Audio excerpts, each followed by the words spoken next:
Hello. Hi. This is the Rich Kid Richard. Welcome. I am hosting a live event, streaming over all social media platforms. And I do this all the time. So make sure you like and follow.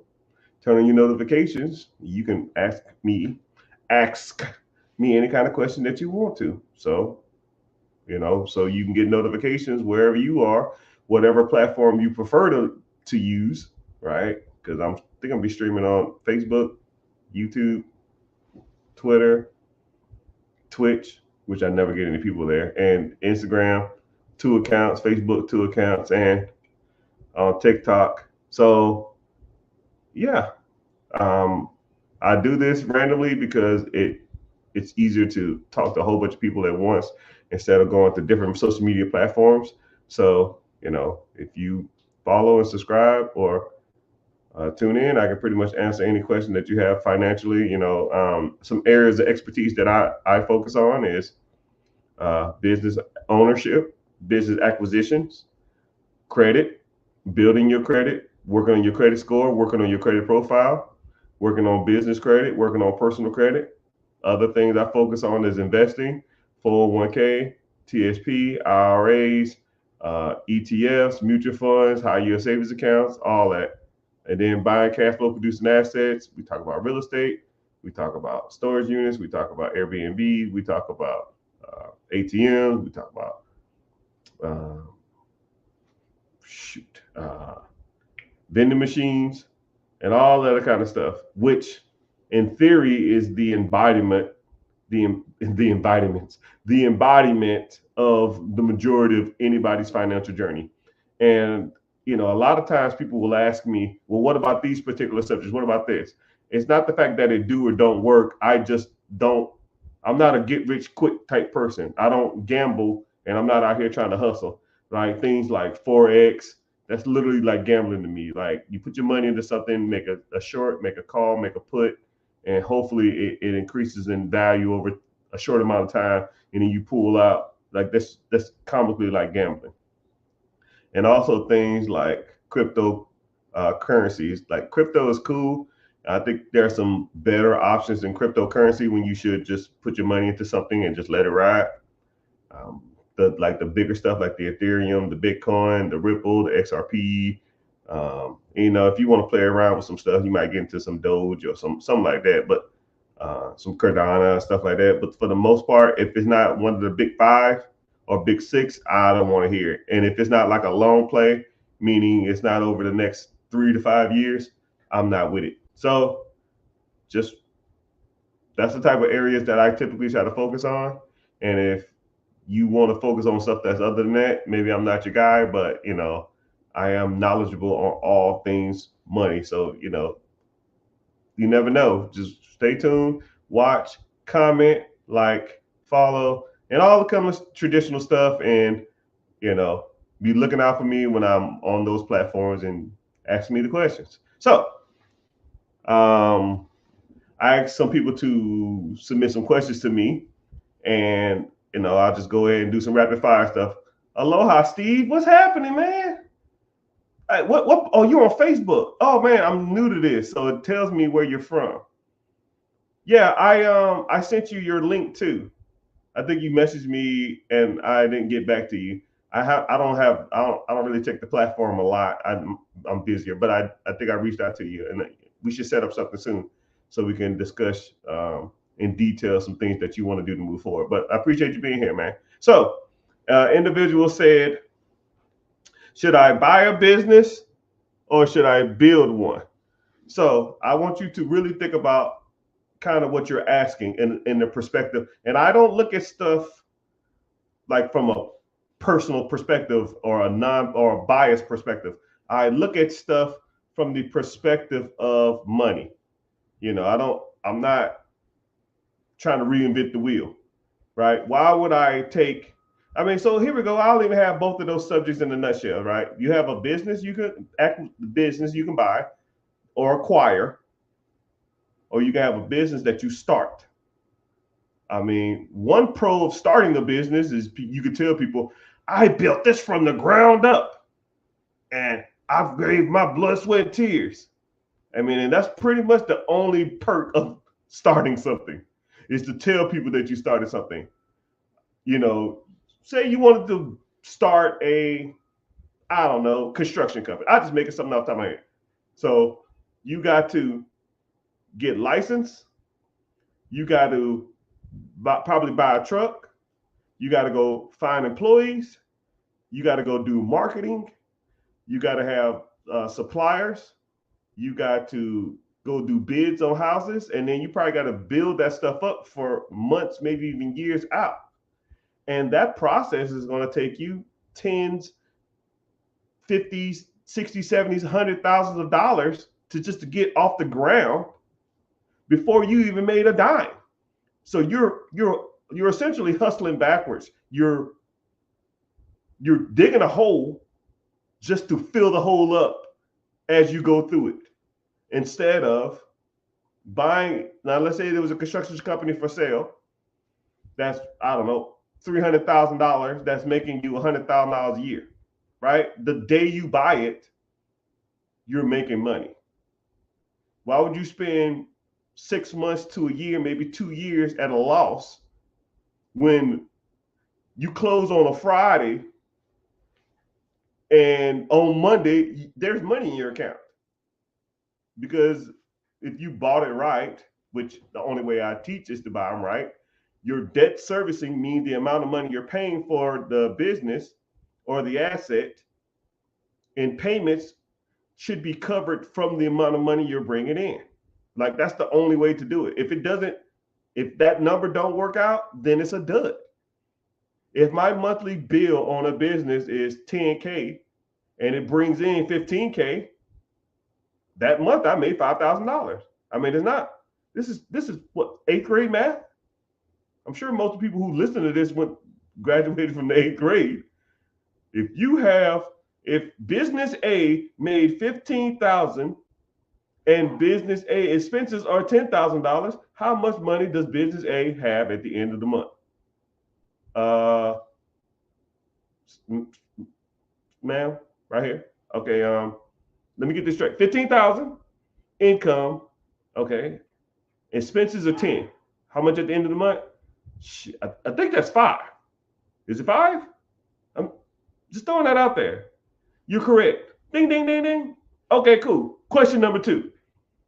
The business expenses of a startup for that month is 10,000,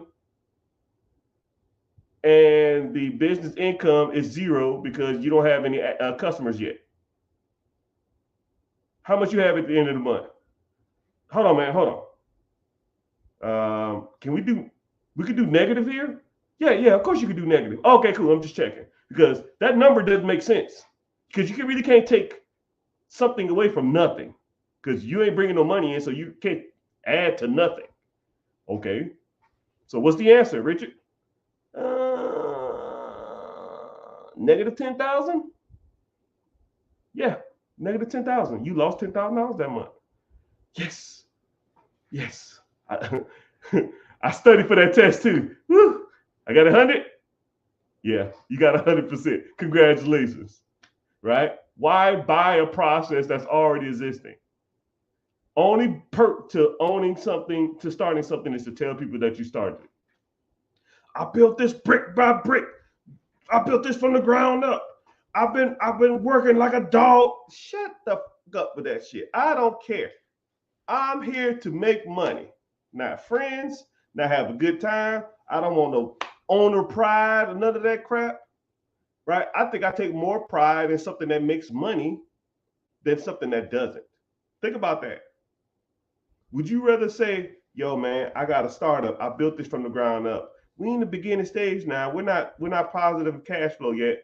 However, I'm working diligently and really hard to get there. Or so, yo, man, yeah, I bought this, I don't know, gas station. It made 10 I bought it for the payment on it 10,000, and I made $15,000 a month. People gonna look at you like, you can do that?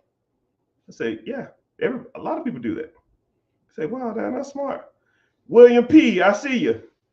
YouTube checking in. I appreciate you. I don't never really get a lot of people from YouTube, but I thank you for being here. Go ahead and ask questions, man. Odette, the dog whisperer, I see you. So, got a question here. I live in a house for 2 years, rented out for 8 years. Do I 1031 exchange? Okay, so 1031. Okay, so for those who own a property or their primary home, if you buy a property and you own the property and you live in the property, you do not have to pay capital gains tax when you sell that property. So the rules are if you live in it for the last 2 years, or if you lived in it 3 out of the last 5 years. So if you lived in it for 2 years, and then you or 3 years, and then you rented it out for the next two, and then you sell it. So that 5 year span, you lived in it for 3 years, or the last 2 years you lived in it. When you sell that property, you do not have to pay capital gains tax on that property. However, there is a loophole, and it's called a 1031 exchange. A 1031 exchange is when you have an investment property. Now it's considered an investment property. You at your 6 year mark, or you bought the house and you never lived in it. So a lot of times what I try to tell people to do is you can either do a 1031 or you go move back into that property for 2 years and then you sell it, right? Or you refinance it or do a HELOC, but that's another story. We'll get to that. So you can go and take, if you lived in that property for 2 years, or in the last 3 to 5 years, you lived in it, you don't have to pay capital gains tax or taxes on your profit. But if you have, you can do what's called a 1031 exchange. So let's say you bought an investment property, you paid $100,000 for it, you owe $50,000 after 10 years, you sell it for $200,000, and you got $150,000 of income. You can pay capital gains, which is 35% or something.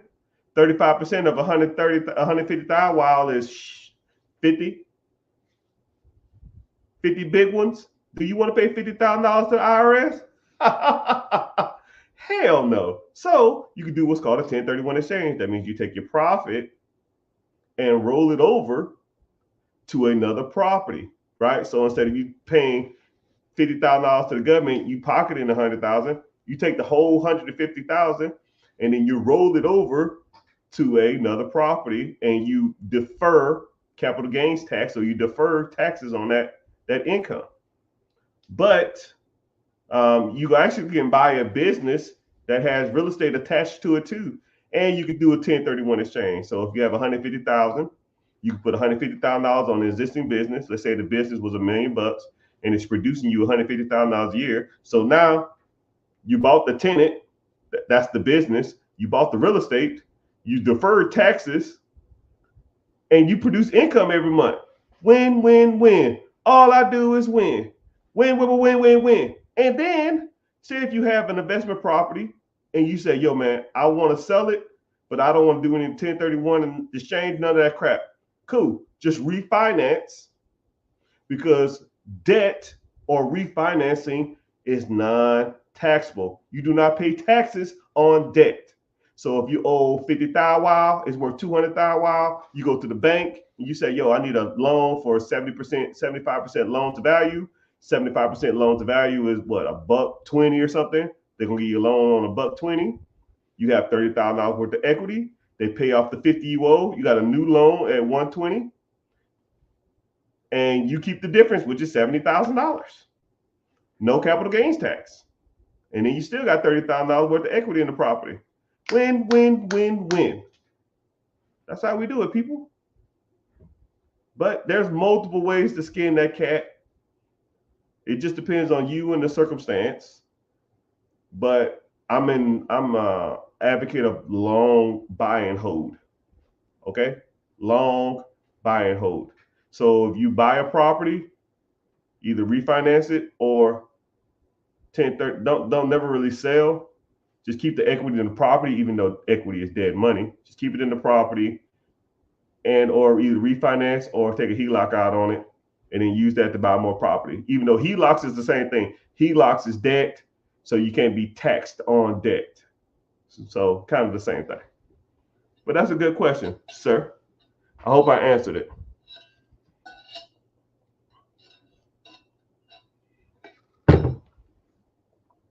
But yeah, y'all can go ahead and ask whatever questions y'all want.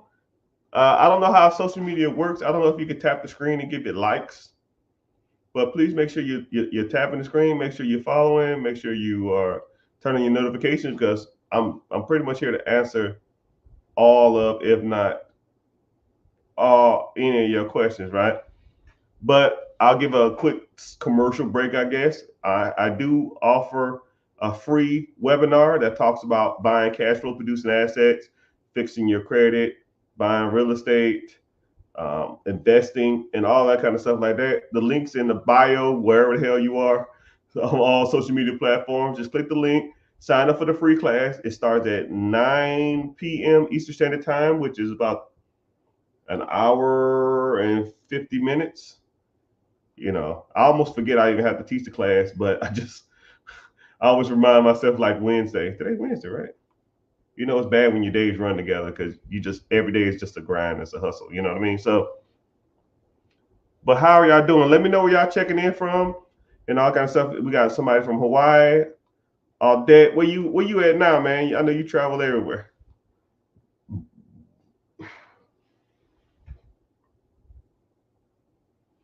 Okay, somebody asked on TikTok about aged corpse. Oh, hold on, let me get you. Woo. Woo. New York's in the house. What up, Stick? MP God, I see you on Twitch. Holy Hey, MP God. Thank you. You're my first Twitch person. Hi. Welcome to Money Talk, Instagram, Facebook, Twitter, Instagram, Twitch. We talk about everything cash flow, producing assets. We talk about everything money, investments. Talk about life insurance. We talk about whatever subject you want. I'm here to answer questions.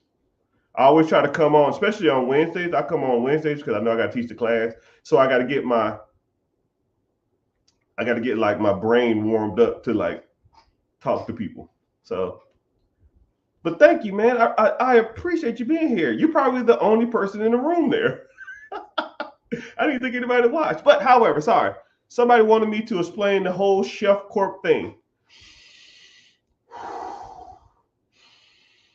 You're gonna get me hot and bothered, brother. You're gonna get me hot and bothered. Okay, so let's go back to a far distant land. The land of 2017. Skinny jeans and and 50 cents.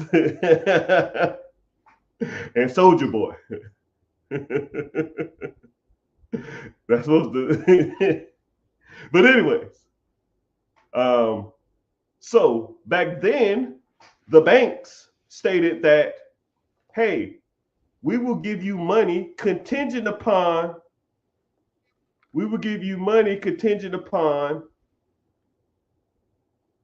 how old your corporation is. So when younger people would try to go for business funding, the business would say, hey, this LLC, S Corp, C Corp has been established for only a month, 2 months, 5 months, 6 months. Like, we're not going to give you any money. You're not trustworthy, right? So people went and got aged corps, aged LLCs, aged C Corps, aged S Corps, and that type of stuff.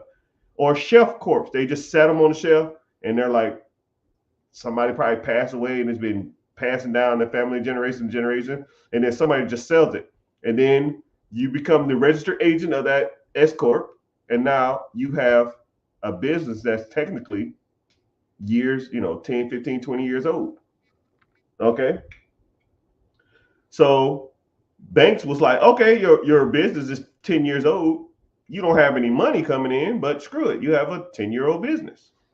15-year-old business. So they gave them the bag or gave them the money.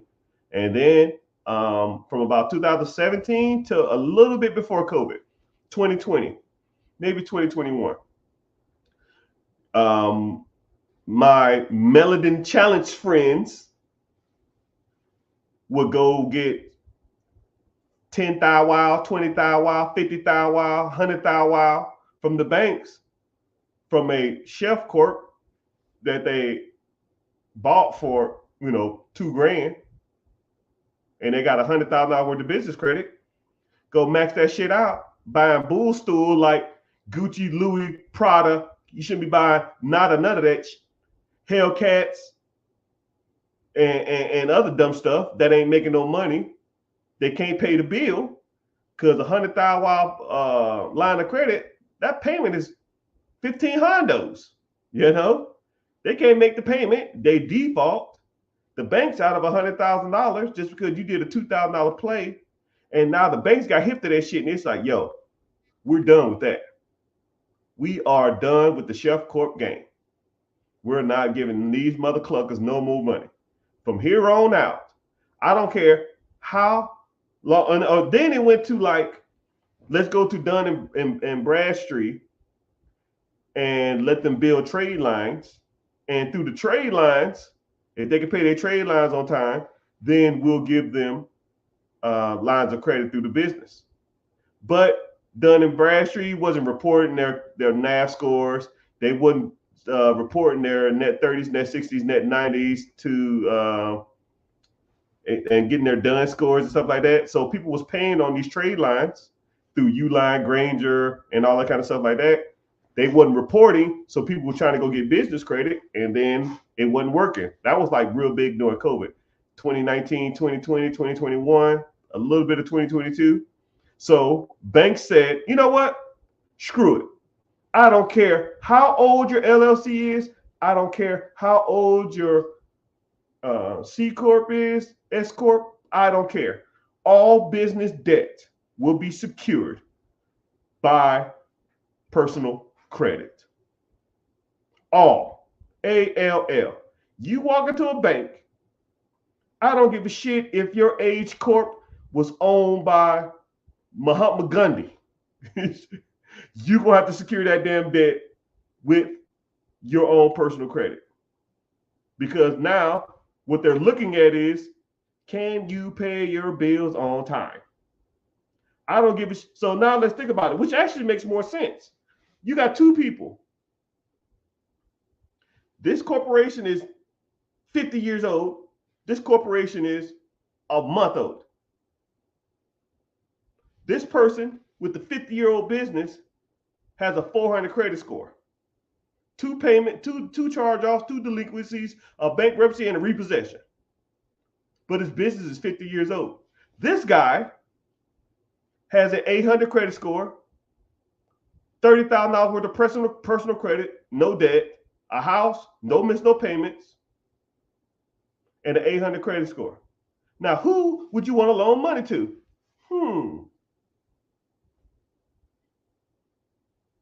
An 800 credit score with a new business, or a 50-year-old business of somebody who can't pay their fucking bills on time? I'll wait. Well, never mind. I won't wait because I already know the answer. Give me the 800 credit score. This guy shows responsibility. A 50-year-old business of a person that can't do no business is worthless. I'll take the new guy. And that's how you get business credit with a new LLC. People come to me all the time. Yo, man, I'm going to go buy me a Chef Corp. Why? Why pay $2,000 for some shit you can get from the Secretary of State for $50? How's your personal credit?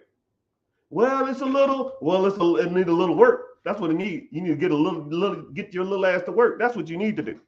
That's the play. Fix your personal credit.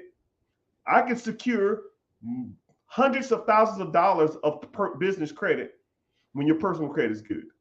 Now, if your personal credit ain't good, don't come to me talking about, man, I'm trying to get some business credit. That's like the number one question in my DM. I get 400 DMs a day. Half of them, yo, player, I'm trying to get that. I need $100K. You know what this is what it says. Hey, player, I need 100K for business loan. I need 100K business loan. I got to get some shit going. I got to get some shit going.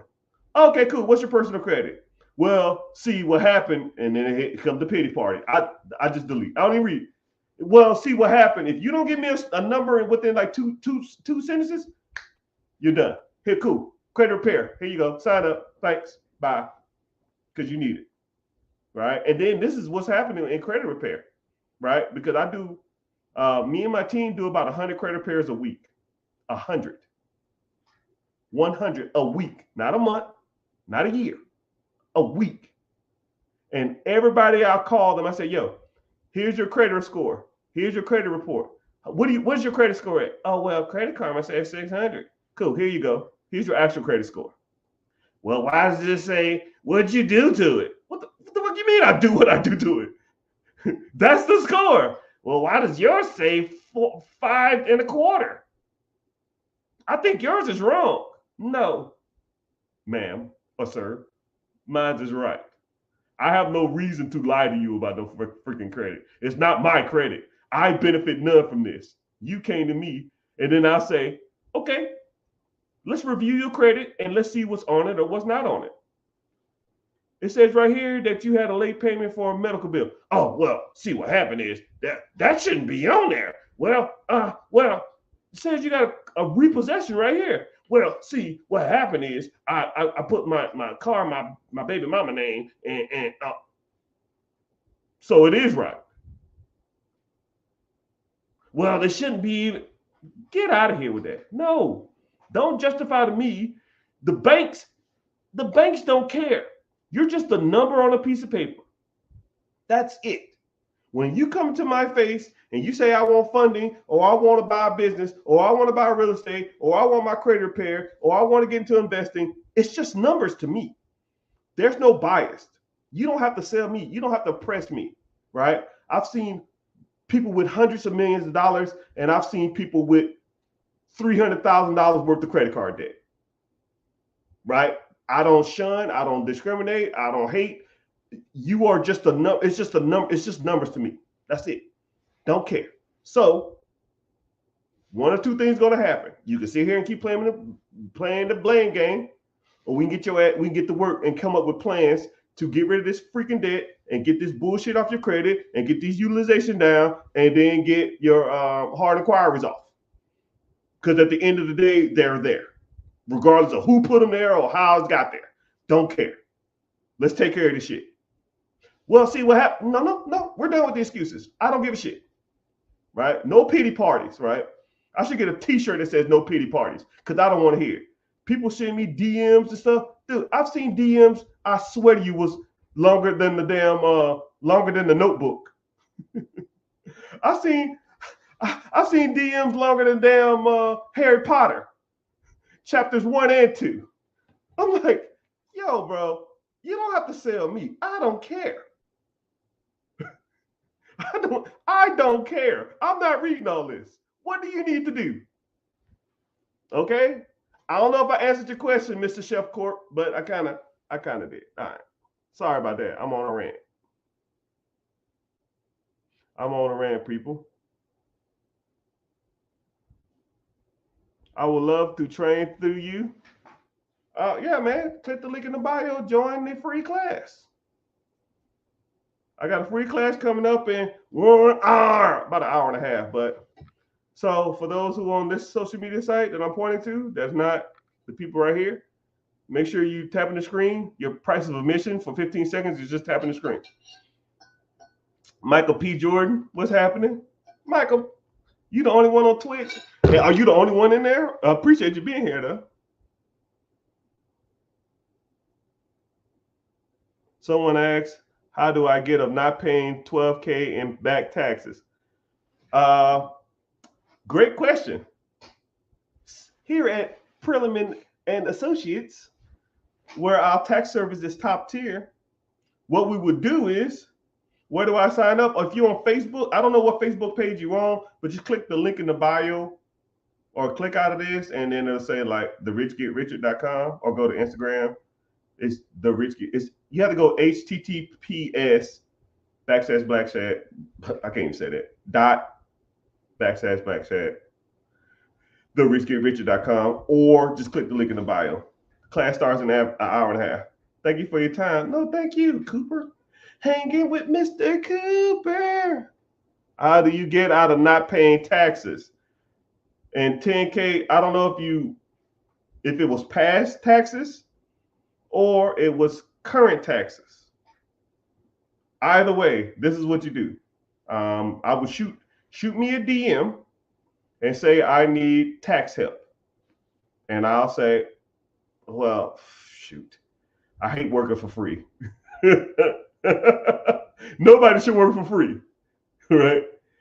Anybody who signs up through me, anyone who goes through the free class and wants me to be their coach and their mentee, I review all your taxes for free, right? I've seen people who owed money, and after we review their taxes, they end up getting money back.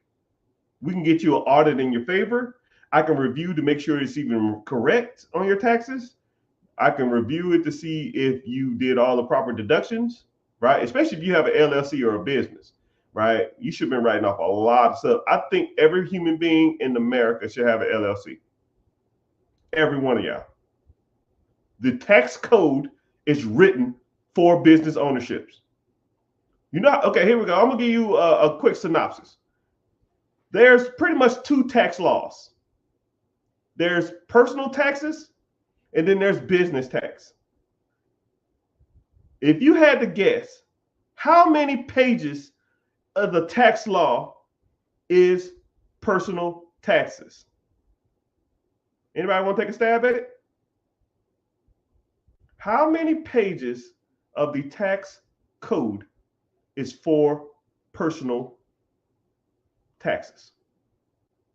You're probably not even close.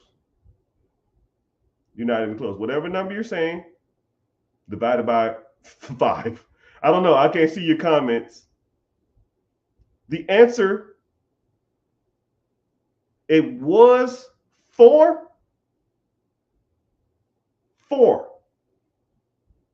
And they bumped it up to 6 recently. They added two more pages. Because the child income credit went up. Or the child income credit has like different defaults and shit in it. 6 pages of a tax code, United States of America tax code, authorized and enforced by the IRS, Internal Revenue Service, personal taxes, 6 pages. Now,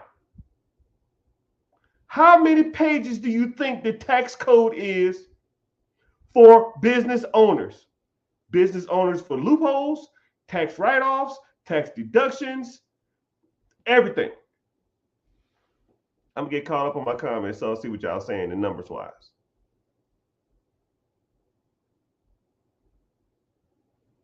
Someone said 5,000 pages for personal taxes. No, it's 6. Business tax code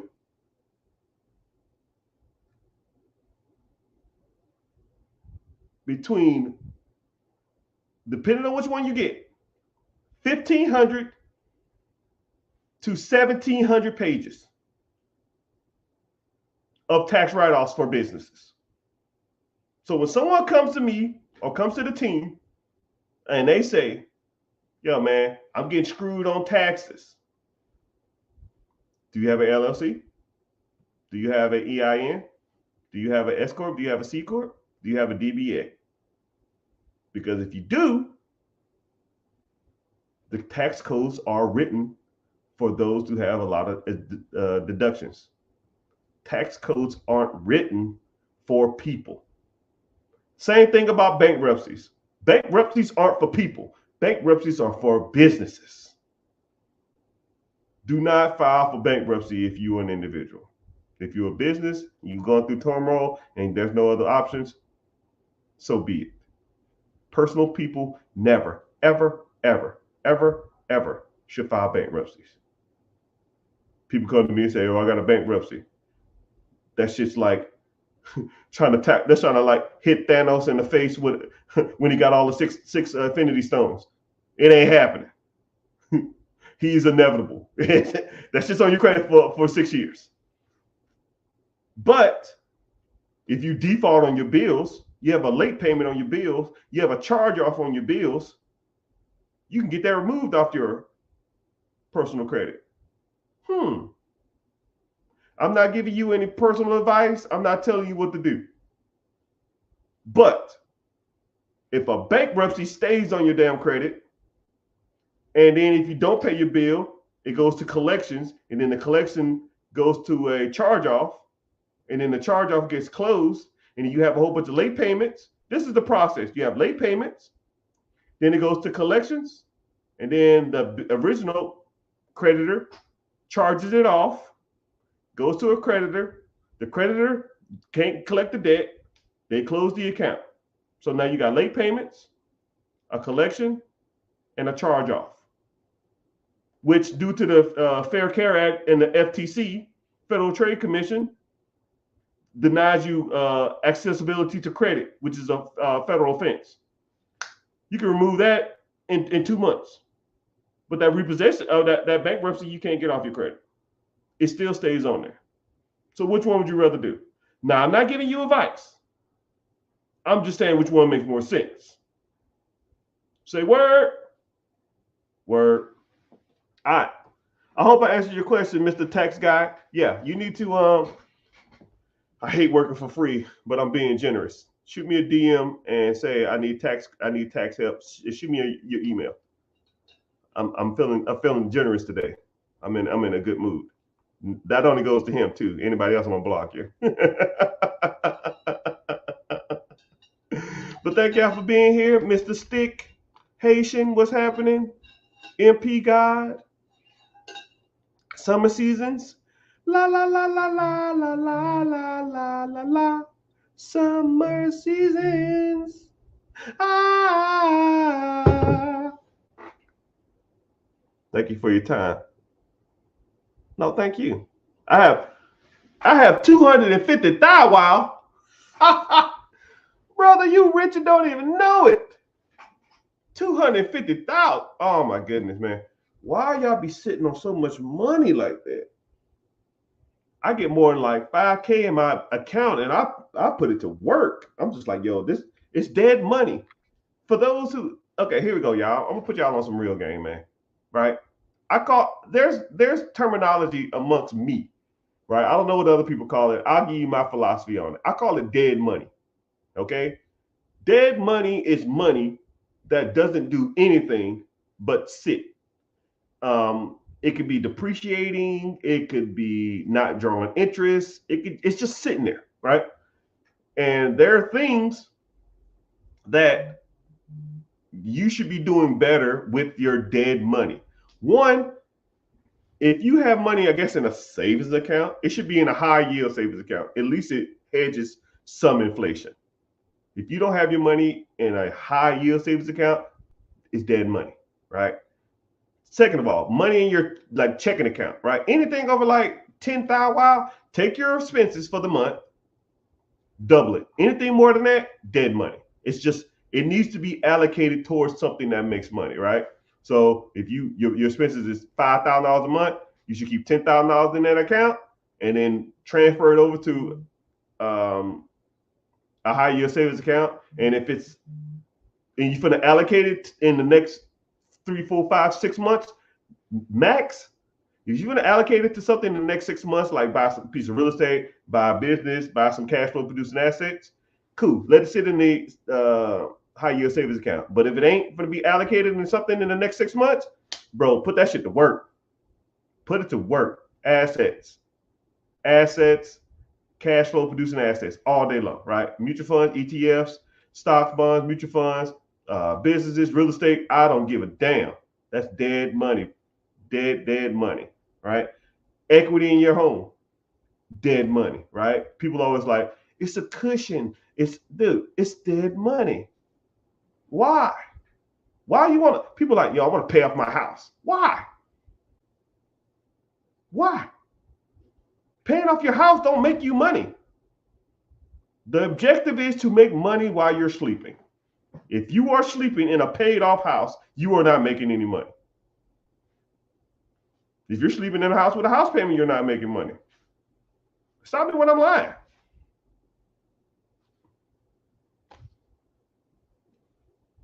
Right? If your objective is to pay off your house, you can't access that money until you die or sell it or refinance. Let's say you bought a house at 30, you 60, your house is paid off. You bought it for 300, now it's worth 650. Congratulations. You got a $650,000 anchor weight that you sleep in every day because it's not making you any money. Well, I save a house payment. Brother, you save $3,000 a month in payments. You still pay taxes. You still pay insurance. You still have a payment. Oh, it's not as much. Let's say if you put that equity of that $600,000 into the stock market, and it's drawing you on average 10.1% over the next year. 600,000, wow, 10%, $650,000 over at 10% is $65,000 or $5,000 a month.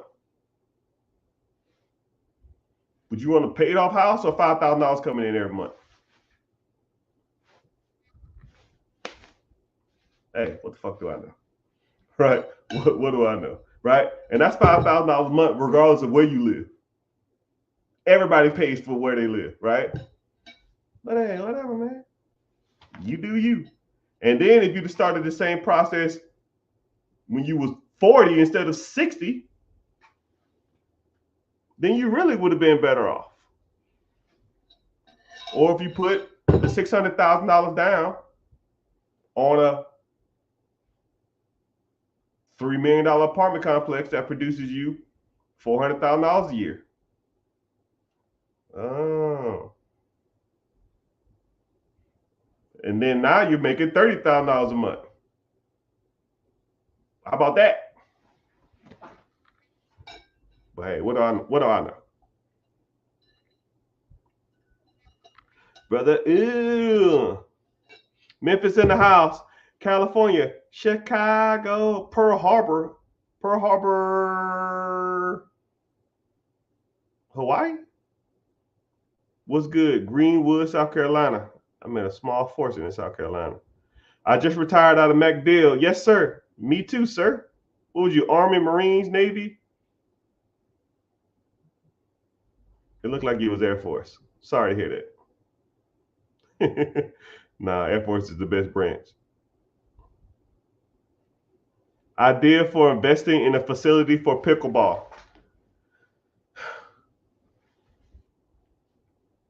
My personal opinion, I don't like starting anything. To me, I kind of think pickleball is kind of, I ain't gonna say it's faddish.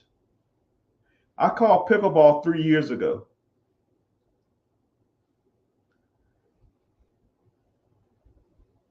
But if there was a pickleball facility that's already operating, then maybe. But do I want to buy something and don't have a proof of concept, don't have the marketing, don't have the network, don't have the people, don't have the resources to start something and hopefully it works out? That ain't my stick, man. That ain't it. To me, it financially doesn't make sense to buy a facility. This ain't the field of dreams. I don't build anything and hope people come, right?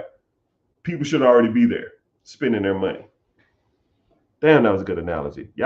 Somebody should have been recording that one. You can have that one. What is the minimal credit profile score when seeking business funding? Great question, my brother. Sorry to bother you. Nah, you good, man.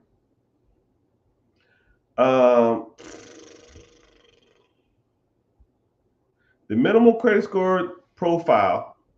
So your credit profile. So a lot of people always confuse credit profile and credit score and FICO score. They're kind of like different things. It just depends on you, right? So if you want business credit, you need to have a strong credit profile. You need a strong credit score.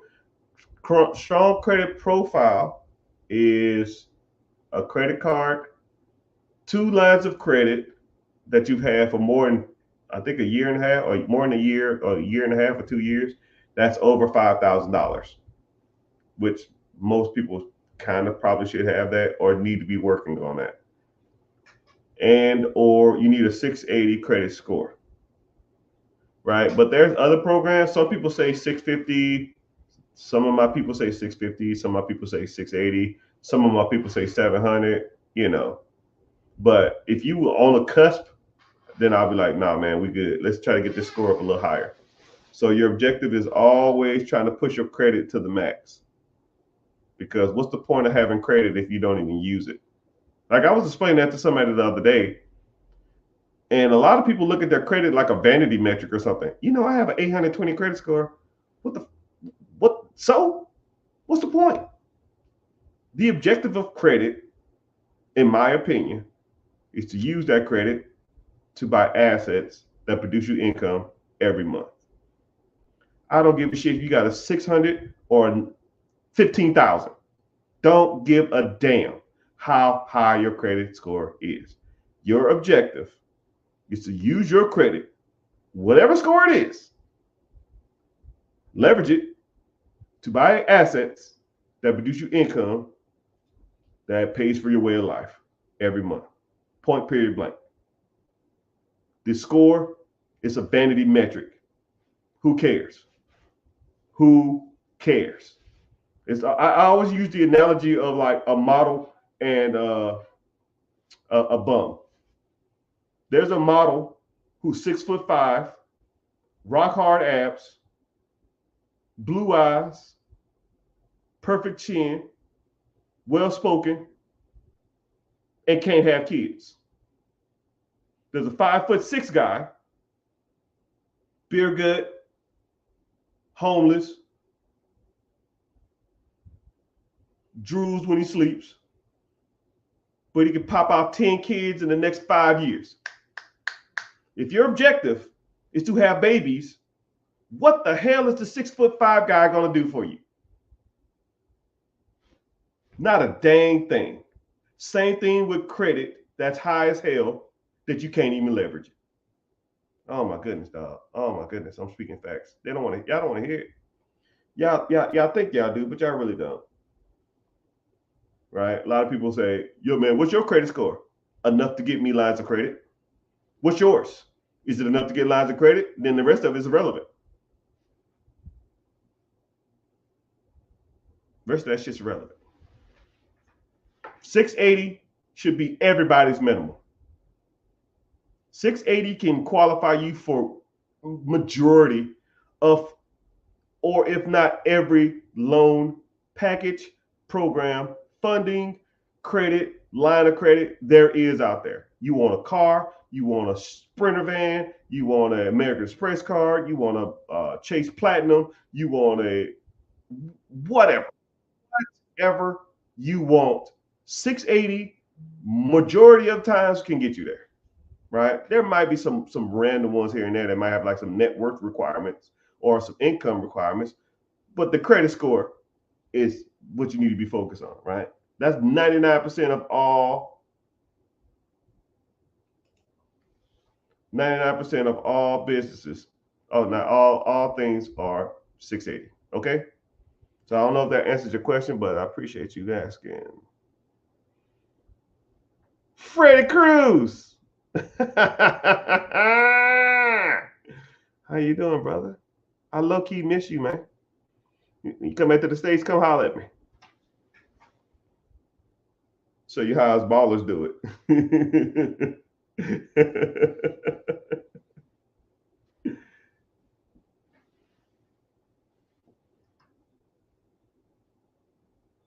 If I had $250,000,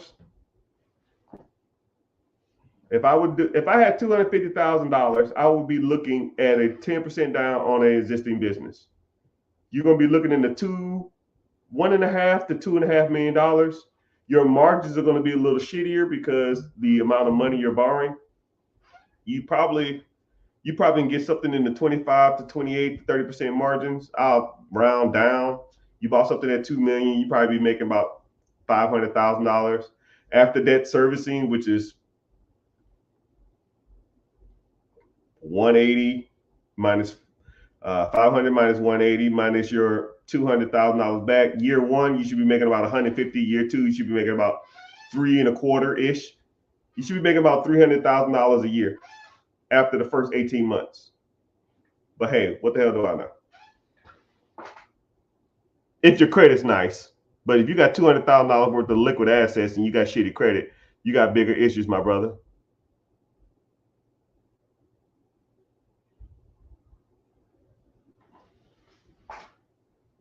Folks preach business credit, then once you buy from them, they have personal credit card stuck you. Yeah, I guess. I kind of don't understand what you're trying to say, but yeah.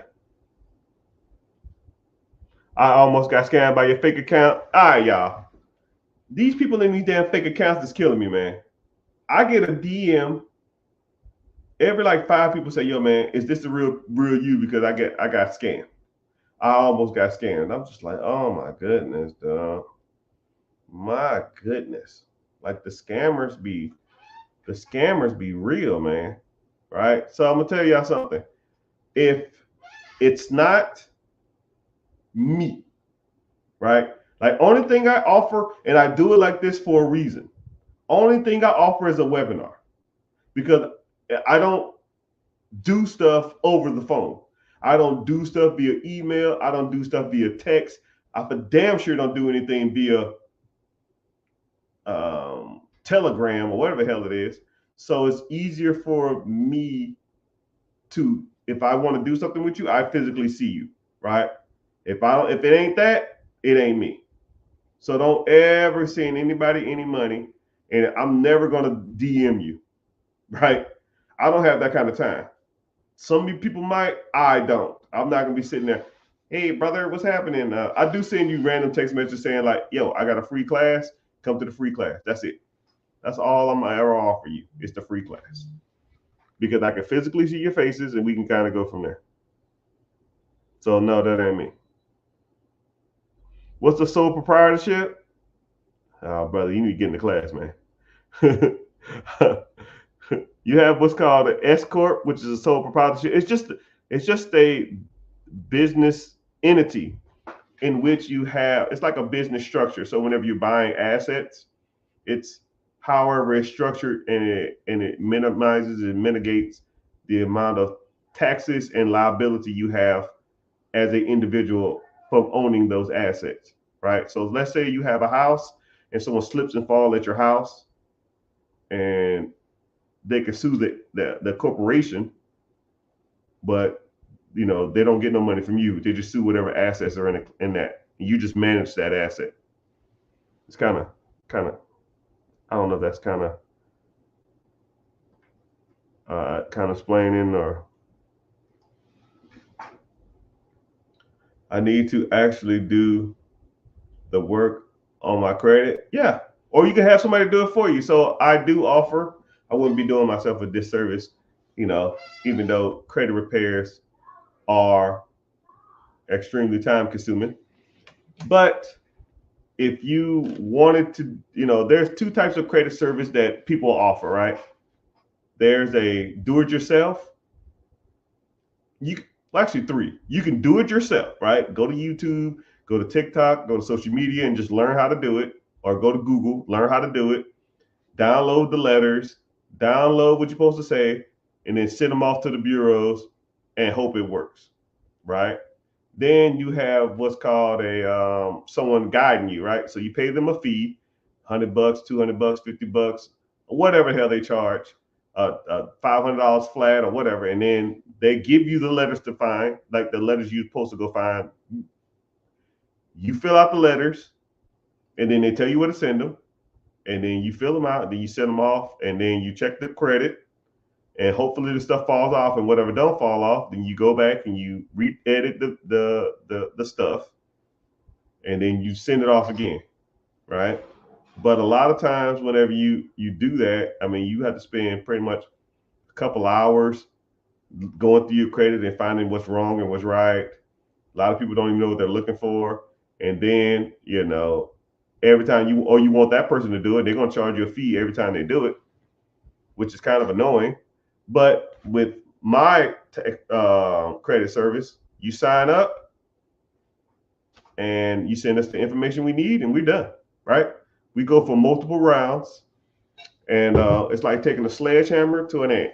Right? Everything that's negative or bad or derogatory in your credit, we're gonna fix. We're gonna try to go for it. That's the goal. Go for the crappy crap on your credit.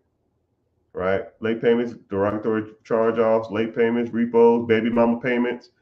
We do it all, right? And then the bad part about it is there's stuff that you didn't even know you was looking for in your credit that my team looks for. For example, I had a guy who had misspellings of his name 21 times on his credit.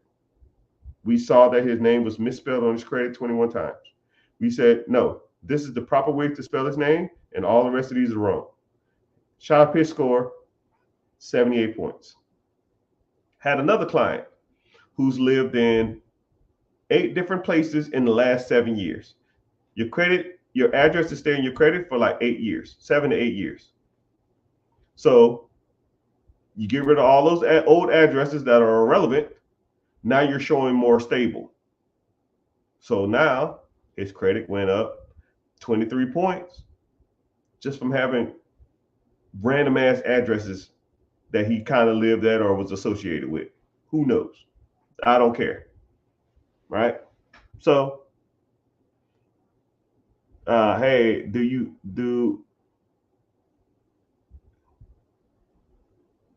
No, I don't. Just come to the class, and if you miss it, I try to offer the class every week, right? Until I get tired or until I don't want to do it no more. I have weeks when I say, "Yo, man, I think I'm done with this," but I'm not even gonna lie to you. I don't even know how to turn it off.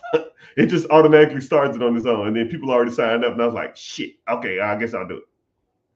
Right? You'd be surprised. People have missed the class, and then the class is over, and then I go like refresh the page, and it's already like 3 people signed up for the next class. I'm like, how the hell y'all signed up for a class? It's the same class. Why you signed up again? I don't know, man. But it can be frustrating dealing with so many people and so many personalities. But just come to the class. I try to offer it every week. But one day I told myself I'm gonna get rid of it because it's just a pain in the butt to do it. Can I get funding for a $1.5 million business? Credit great. Yeah. So there's 3 basic programs for SBA. So you have, well, actually 4. SBA, I call it SBA flat or SBA general. Then you have what's called SBA express, anything under $250,000. SBA general, anything under $350,000. SBA express, you can get one of those in like 4 weeks. Then you have an SBA 7A, $350,000 to $5 million. You need a 680 credit score. All these you need a 680 credit score, 10% down payment, sometimes 5%, sometimes 2.5% down. But we always shoot for 10% down. 680 credit score and some knowledge on business owning, business management, or knowledge on that particular subject, right? And or you can hire the owner as a consultant for the business. So if you want to buy a business and you don't know how to run, let's say it's a taco stand. I don't fucking know. Let's say it's a taco stand. You don't know nothing about tacos, right? You can hire the previous owner as a consultant for the business. He works there. He works for you. You pay him $1,000 a month. Your income goes from like what 150 to like whatever $12,000 less is 138. You have a consultant that you can call on and he or she can help you manage the business, right? And they can walk you through any problem you need or have. But once somebody kind of trains you on something, but this is what I like to, the analogy I like to use. right? Somebody trained you to do your job. The job you're working at now, somebody trained you on how to do it. So how long did they watch you or manage you or coach you or guide you to do your job? You might have had a little insight on it, but they still coached you on how to do that for some short period of time. Shit, 3 days, 2 days, a week, 2 weeks. I mean, and then after like 6 months, you act like you damn own the place. So how long of a coach or a consultant of a previous business owner do you truly need? Right? Everybody's business in here, everybody's job right now who's in here, more likely they can run that damn place by themselves. They probably feel like they're the best employee there. They almost feel like they can operate this better than anybody else. What's the difference between that and owning your own business? Only difference is you make sugar and the owner makes the owner makes the sugar and you make the shit. That's the only difference. That's the only difference in that process. The owner makes all the money and he don't do shit. You sit up there and act like you own the place and you don't own nothing. The owner don't even come in there. He owns the whole damn thing. He making all the money. Tell me how crazy that is. And then you have what's called the SBA 405. Sorry for getting distracted on my, I get on little rants. 405 means you want to buy a business and real estate at the same time. Chicago Kingpin, I see you. I'm behind on my comments. I'm sorry. St. Petersburg, San Antonio knows how to party. San Antonio knows how to party. What would be the first thing you get with a line of credit? P Diddy. P4 Diddy. I don't even know what that means, my young brother. What would be the first thing you get with a line of credit? I don't. What's the first thing you get? I don't know what that means. What's the first thing you want? Whatever you want, man. I'm in. You're live. Thanks. What would be the first thing? What? So are you asking what's the first thing you need to do to get a line of credit? Right? There's multiple things. So with me, I almost feel like I hate explaining this to like just sitting here explaining it to people, right? That's why I have coaching programs. That's why I have mentees because I can sit there and I can pre-record a video and I can say, yo, watch this video. This is what my team looks for, right? Because once people sign up for a mentorship or want me to be their coach or want people to guide them and stuff like that, I can just point you to the right videos to watch, right? Because my team and I talk about, yo, this is what I'm looking for. This is what I need. This is if their credit is good, go here. If their credit is not good, do this. If they don't have a business, do this. And it's just, I don't know your situation, so it's kind of hard for me to tell you what you need and what you don't need to be doing. So it just depends on you, young brother. So I'm in the live. Thanks, man. Key. You coming to the class tonight? Miss Chicago? Can I qualify for business credit just for having an LLC? You need everything attached to the LLC. You need to be showing that you're a true business. And then you need good credit too. 680 is the minimum. If you don't have 680, then we need to work on it.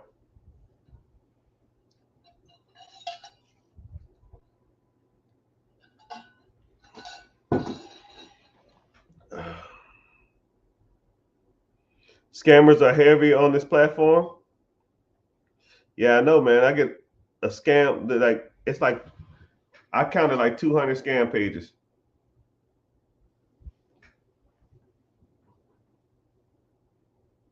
Just look at the followers. He has close to 500K. Who has 500K followers? Me? 490? Yeah, I don't think I'll ever hit 500, man. TikTok hates me. How do you sign up? The link in the bio, young brother. Click my name, double click my name. It takes you to my profile. Click the link. It'll say be your own boss. It takes literally 5 minutes to sign up, less than 5 minutes. And all it asks for is your name, email, and telephone number. And I don't sell your information. I don't need to, right? I don't care about that. You won't get spam mail and all that kind of crap. All that crap to me is irrelevant, right? I don't need your money. I don't need any of this. People just keep asking me for it, so I do it. And one day when people stop asking me, then I won't offer it no more. That's how simple as it gets, right? But some people won't help, and some people feel like the free value I give them for years is genuine. So if I give you tons of value for free, could you only imagine what I'll do if you was in my program? You know, just think of it like that.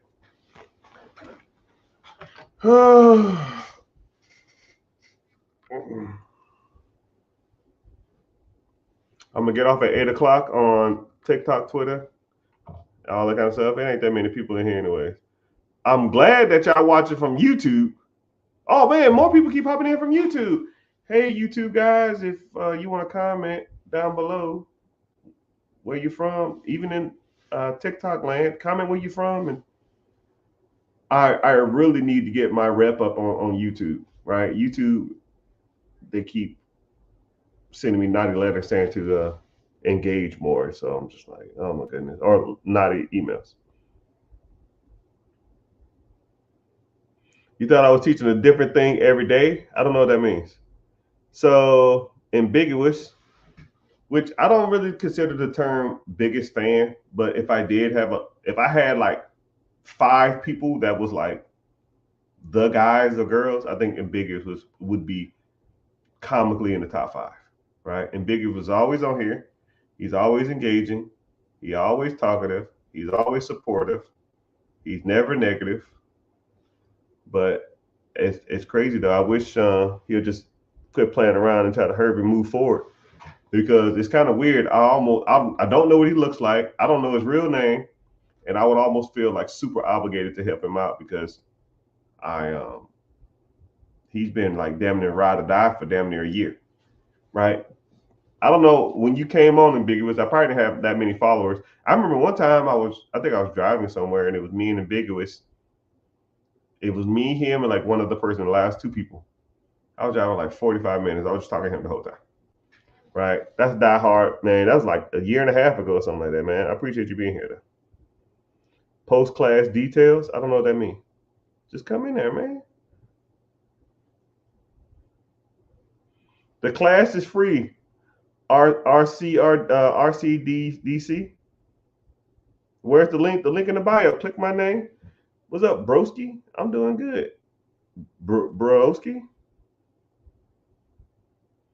It's free. And it starts in an hour. Hell, YouTube. Hey, I got 3 people in here. Hell yeah. 2 from Facebook. I got 2 Facebook accounts. So it's kind of weird how like, it's almost like my alter ego. The Rich Get Richer, I never go there. I never use that account. It like got set up as like a default when I had like 5,000 followers, and I never use it. So if you're here from there, hey, but I don't never use it. It's just like an account. I got one person on Twitch, which I set up a Twitch account 5 months ago. About a year ago. I never go on it. I've never posted a day in my life, but I have the account. So you hear from Twitch? Hey. YouTube, appreciate y'all. Twitter, not so much. But yeah, hold on. I'll do a refresh. But yeah, make sure, I'm glad y'all here. Ask the questions. I'm about to get off here because I always gotta like stretch and reset my brain to get on the live. You know, it's kind of crazy. This is kind of like exposing my weaknesses, even though I try not to. You shouldn't do it. Like every time I do the class, I get nervous. And every time I do my mentorship, I get nervous too. I talk to people literally for hours on end and not even think about it. But when I talk to people on my lives, or I talk to them in the mentorship, or I talk to them in the free class, I get nervous. And I have to like reset my brain, even though pretty much sit here and talk for hours on it. And you know, I think we all have character flaws, but I think I guess that wouldn't be considered a flaw. But you know, I'm showing my vulnerability. You know, but it is what it is. So, like I said, free admission for everybody. So all y'all on the social media apps, just like the screen or tap the screen. TikTok, tap the screen for 10 seconds. That's your price of admission. And then I'll talk about whatever subject.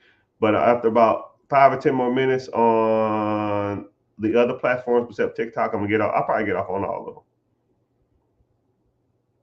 because I gotta like reset my brain.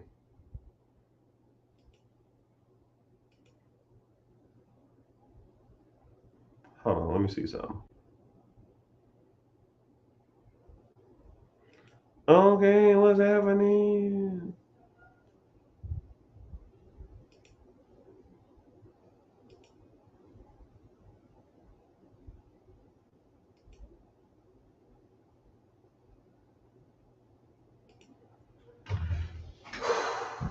Okay. Oh, you see it? I guess no one's talking, so I guess I'll just talk about something random. Y'all have any? Nobody has any? Nobody.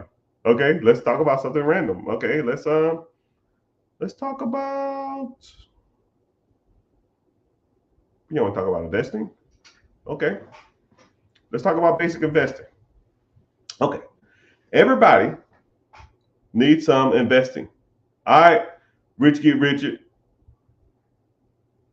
Hey man, I don't know who posing down there with me, but hey, that's one of the accounts, man. You better get out of here. They're gonna get you, bro. So when it comes to investing, thank you, YouTube. I appreciate you. So let's talk about investing. I mean, shit. All right. So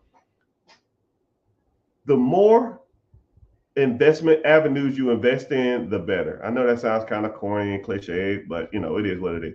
So you need to be putting your money to work on all avenues, not just business acquisition, not just buying real estate. You know, all a journey of 1,000 miles start with one step. So things like investing in, especially if you have a job with a 401k. And no, I'll meet people that say, well, I don't want to invest in my 401k. I want to buy a business. And I say, well, how long you been there? Well, I've been there 7 years. You know, the 7 years you was working there, if you'd put $300-400 into an account, $400 over a year, and if they match, you put $400 in this account and they match that account. 400 plus 400 is $800. 800 over a year is 90, $9 grand. Over the last 7 years, that's $5,600. I mean, $56,000. No, all right, I'm off. Yeah, $56,000. I mean, and then you could take a SBA loan out and use your 401k as collateral for your down payment. So you're trying to like save up nickels and dimes, but not contributing to your 401k. But that's your down payment for the business right there. A lot of people come to me and they'll say, yo, man, I want to buy a business, but I ain't got no money. Okay, you have a 401k? Yeah, I got about 150,000 in there. Okay, cool. If you put that up as collateral, they'll put that as your down payment. Just don't default because you gonna owe that money, which they understand. I mean, you're an adult. Sometimes you got to take risks, but that's an option, right? My thing is I'm the king of options, right? I give you multiple options, and whatever you like the best, we'll roll with that one. All right. So something else. ETFs and mutual funds. You should be contributing 50, 100, 150, $200 a month to ETFs. I don't care. My go-to is VOO, Vanguard ETF, Electric Transferable Fund, S&P 500. You track the top 500 performing stocks in America. So it's almost like fail-proof. And then high yield savings accounts, the money that's just sitting around, not doing anything. You need to be putting it in that. So you need to have, yeah, crypto-like options. And the more assets and the more options you have, the better a bank or the SBA or the government will look at you as more of a asset instead of a liability. Because you're showing diversity, you're showing management of multiple funds, and you look like somebody who people want to do business with. You know, you got $50,000 in one account, 401k. You got $20,000 into in stocks. You got $15,000 in a high yield savings account. Those are the type of shit that people want to see. Not, hey man, I'm like, I don't know, man. I don't get it. I don't know. I don't know what people think or expect. But have more than one option and have your money circulating in multiple different things. Because if one thing don't work out, the other thing more likely is. You know what I mean? So, yeah.